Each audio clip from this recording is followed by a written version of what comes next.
Thank you very much, Dave. First of all, I want to express my thanks to the drum group that are here to lend support to this very important cause. And to all of you that are present here this afternoon, I want to express my thanks to all of you for taking the time to stand up to speak out against poverty. It's really a sad situation for us that we have to come here today to plead our case. To come here hat in hand, asking the government to provide us with the basic necessities of life. I know you, my good friends that are present here, are speaking for so many Canadians. Canadians that are compassionate, Canadians that believe in human rights, that believe in the dignity of all humankind. And I thank you for being here to speak out against the many injustices that have been inflicted on so many people, including the First Nations, the original people of this land. I want to tell you a bit about the great challenges that we face here, not just as First Nations people, but as a country. Canada, that is one of the richest countries in the world.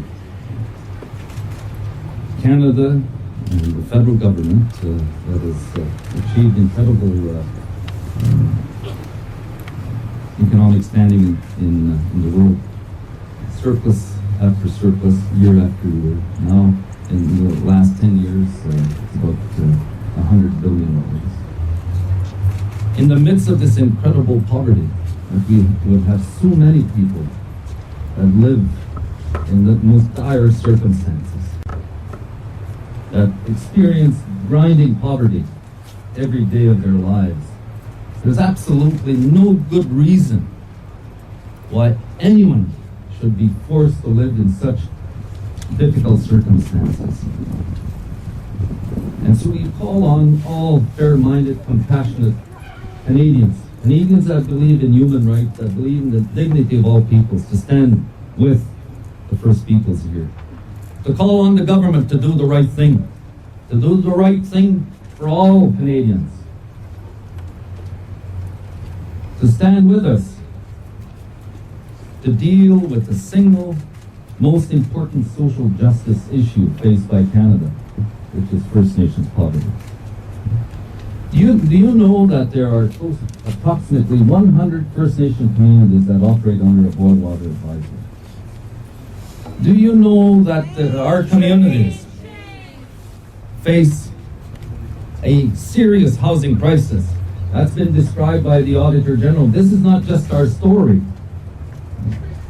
This is something that has been described so eloquently and forcefully by the Auditor General. Do you know that we experience some of the highest suicide rates in the entire world? Do you know that every 4 First Nation children lives in poverty?